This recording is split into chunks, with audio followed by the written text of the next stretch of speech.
Hey everyone, it's Eric Walters. I am thrilled to tell you about our home building trip to Juarez, Mexico with Missions Ministries. I was lucky enough to go with my dad and son, and I'm going to tell you about it. This first slide just shows me with the youngest son of the family for whom we built the house. His name was David. So, Missions Ministries was founded in 1992. They built over 1,800 homes in Juarez. They're called and just exclusively focused on an extremely poor area in northern Mexico, just across the border from El Paso. In 2022, it's estimated that 38% of Mexicans live in poverty. Even on the northern part of Mexico along the border with the United States, where there's a number of factories, average wages are just $22 a day. And an area where Missions Ministries operates, most homes are made of pallets, wood, cardboard, cinder blocks, and there's no plumbing, water, heat, intermittent electricity. If you're not familiar with where this is, El Paso is right on the southern border of Texas, right on the border with Mexico. We flew into El Paso and drove across the border, actually to the west here, and came down over to Missions Ministries compound. So a lot of people asked us about safety, and thankfully the ministry hasn't had any problems with safety. They're in a 3-acre walled compound, and also, this area is about a half hour, 40 minutes outside of Juarez proper and is extremely poor. And there's not much cartel activity because of that extreme poverty. This is a photo that just shows their courtyard. I mentioned they have a 3-acre property. It's walled, it has guards. They have these beautiful, motel style rooms in the back where teams stay. And right in the middle, you can see the mom that we built the home for. She's a single mom, Rocio. She has a 13-year-old son, Christian, and as I mentioned, a 6-year-old son, David, with some learning disabilities. And here's members of the team. This is the first night we got there, and we're just having dinner with Rocio and her two sons. Missions Ministry has really expanded their reach. Not only do they host teams for home building, but they also have a medical clinic. So they host medical teams. Here is part of their dental clinic. They've got thousands of eyeglasses that have been donated. They have a machine that will read the prescription. And when optometry teams come down, they can usually get pretty close to the right prescription for people that come. And they've got a pharmacy, an autoclave, they've got an ultrasound unit. And what's important about their clinic is that it's the only clinic in the area. Mexico is a socialist country, and you cannot access any of the public hospitals or clinics unless you have what's called a, kind of a legal job. That means your employer reports the wages and pays taxes. And that's actually rare in Mexico. Most employers don't want to do that. And so it's kind of a socialist country. So if they're not paying taxes, you don't have access to anything. So this clinic's actually really important. They're always in need of medical teams to go down and help. And they also operate it's kind of a school support system. It's very difficult for kids to get any sort of tutoring, and then access to high school is sporadic. And so they provide a bridge through uh, donors sponsoring individual students for high school and college prep. And they've got an amazing track record of helping kids get into college and into careers that they wouldn't have had any chance of. Now, how do they build a home? They partner with 8 local churches and ask those church pastors to nominate a family who will submit an application and prove they can purchase the lot. They do need to purchase the lot. The family that we worked with had to pay about $5,000 for their lot. They bought that on mortgage. After the family's chosen, they schedule their home building. A local attorney in Mexico just verifies that they do own the lot. Missions Ministries host home building teams all throughout the year. They've done this for more than 30 years. Those teams raise funds to build and furnish the home. The smaller version of the home is about 14,500. They have a slightly larger home. It's about $1,000 more. Materials are sourced locally, and they have about 5 construction workers on permanent full-time staff that help oversee the build. Concrete slab is poured, materials are pre-cut and organized for a home build. Teams arrive and build one home within 4 to 6 hours. It's pretty amazing. Now, if you're not familiar with Juarez, you could get a sense of just kind of what it looks like. It's pure desert, and you'll just see as we're driving through here, just what I mean in terms of homes being built with wood, cardboard, really anything. So you get text, windows and doors.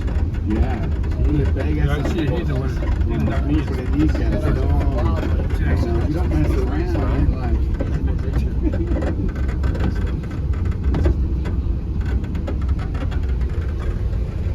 Bueno, y por el Espíritu Santo, tú me afectaste.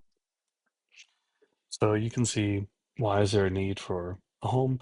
It's just incredibly poor. The executive director told us that in Juarez, it's about 4,000 feet above sea level. Even though it is closer to the equator, it does get quite cold in the winter, and people frequently freeze to death. So for Rocio, we're going to build, a home with kind of a standard frame. It's going to be insulated. It's going to have a tin roof. It's basically going to be, a mansion. So this is us kind of getting onto the job site. These are the local construction guys that kept us, kind of on point. Here is the foreman. He's given us our safety talk, and you can see Mom Rocio there with her 13-year-old son, Christian. And if you want to hear what it sounds like, I'll show you a video in a second. The team again has already pre-cut all the wood, and they are kind of letting us go. They'll kind of point out where we need to be hammering and putting on siding, and so here's what it's looked like, and here's what it sounded like. Exactly what I was doing. Not messing with it.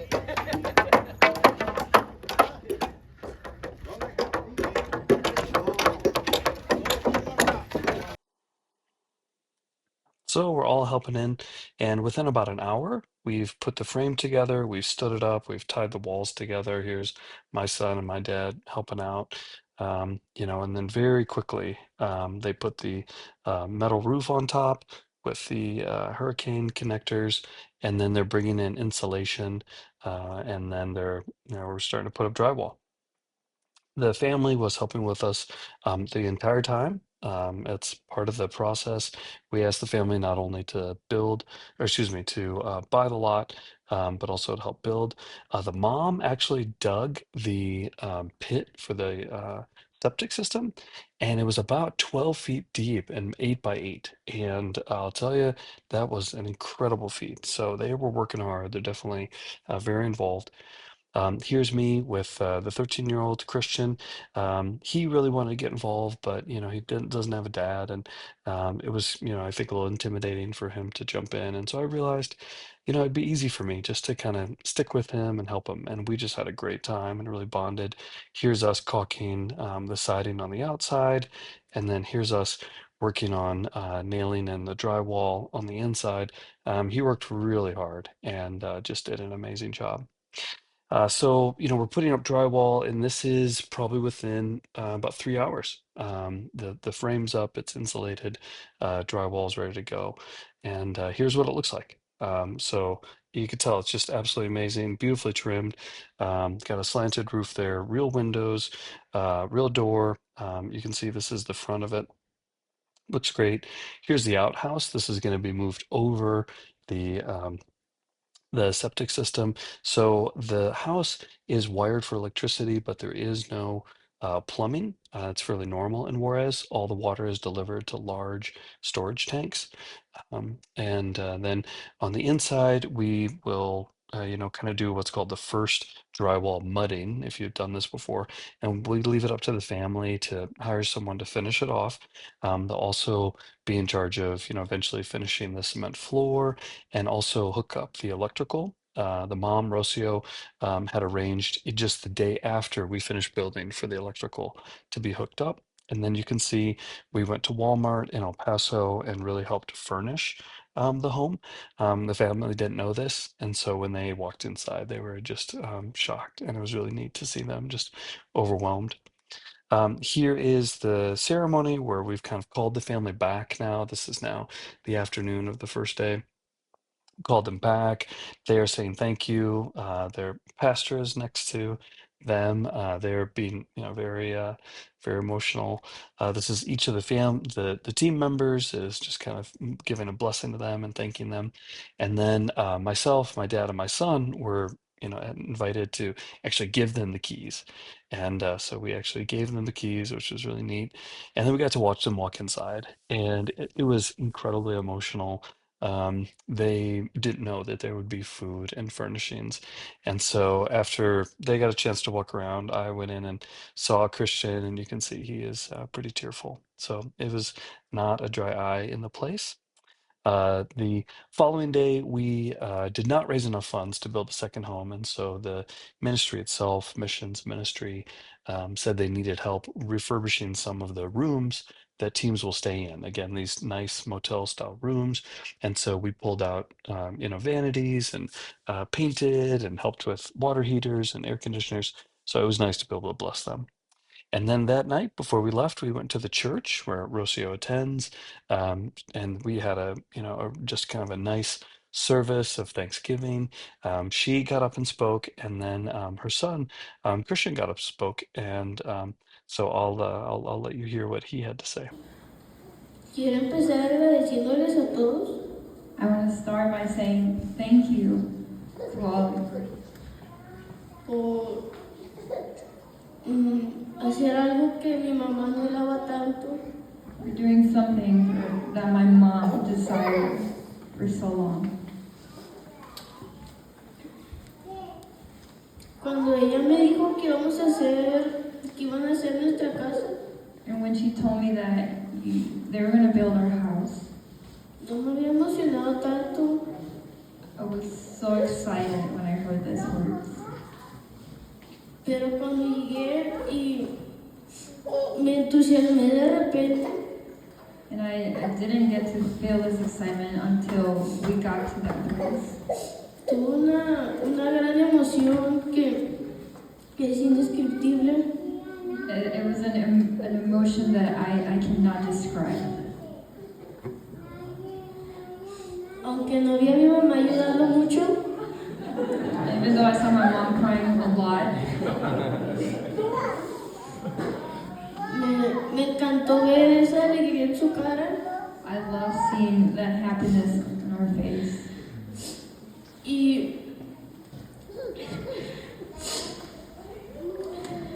me gustó mucho convivir con todos los americanos. And I love spending time with all my American friends. Les agradezco de corazón. And I'm grateful from the bottom of my heart. Les agradeceré toda mi vida. And I will be forever grateful. Y muchas gracias por dejarnos algo tan bonito. And thank you once again for leaving us with something so beautiful.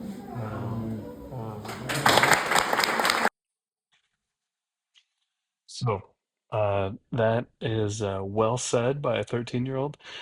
Thank you from Rocio and her family and our team for your support.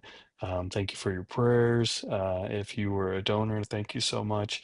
If you're interested in joining a build, you can visit Missions Ministry online. They host teams from all over the country. And I just can't recommend it enough. So thanks for your support, and I hope this inspired you to either go to Juarez or just find someone in your local community that you can help. And if you can do it with your family, like I did, even better.